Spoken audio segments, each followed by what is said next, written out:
अस्सलाम वालेकुम। तो आज हम पढ़ेंगे चैप्टर 1 टॉपिक 1.10 और टॉपिक का नेम है अनसर्टेनिटी इन अ मेजरमेंट।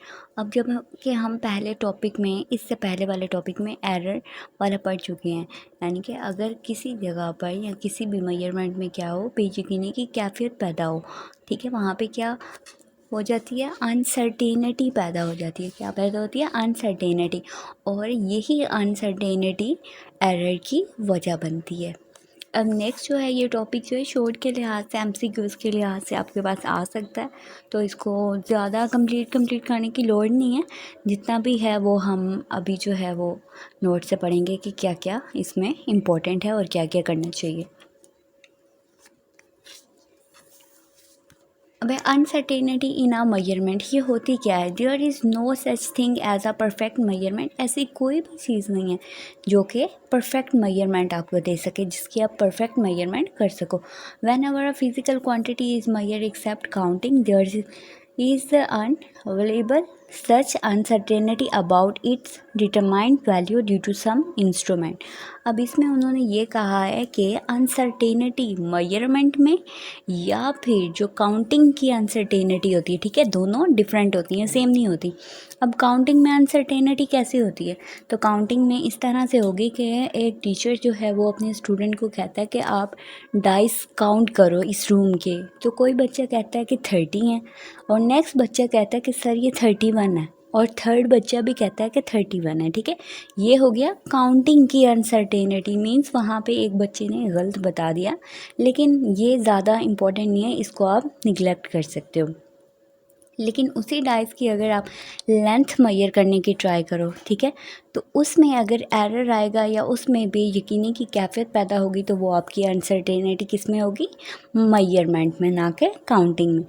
नेक्स्ट जो हम पढ़ेंगे वो आपकी एग्जाम्पल के तौर पे भी आ जाएगा और साथ में आपको समझ भी आ जाएगी, ठीक है। Suppose that we want to measure the length of a straight line. हम क्या करना चाहते हैं? एक स्ट्रेट लाइन की लेंथ मेजर करना चाहते हैं with the help of metre rule. Metre rule की मदद से कैलिब्रेटेड इन मिलीमीटर। मिलीमीटर में भी हो सकता है और सेंटीमीटर में भी हो सकता है। Let the end point of the line lies between. जो एंड वाली पॉइंट है, ठीक है, एंड वाला जो पॉइंट है लाइन का, वो कहाँ पे लाई कर रहा है? 10.3 सेंटीमीटर में या फिर 10.4 सेंटीमीटर में। फिगर की हेल्प से आपको समझाते हैं कि क्या है।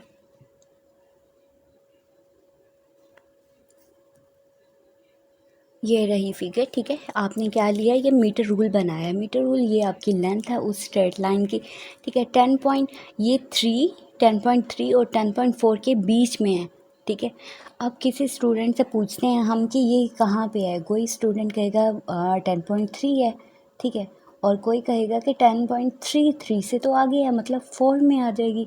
10.3 कोई कहेगा, कोई 10.4 कहेगा, और जो किसी कोई और बच्चा जो ज़्यादा दिमाग लड़ा के कहेगा वो कहेगा कि ये 10.34 हो सकता है या फिर 10.35 भी हो सकता है, ठीक है। हम क्या किस पे फाइंड कर रहे हैं? मीटर रूल पे, ठीक है।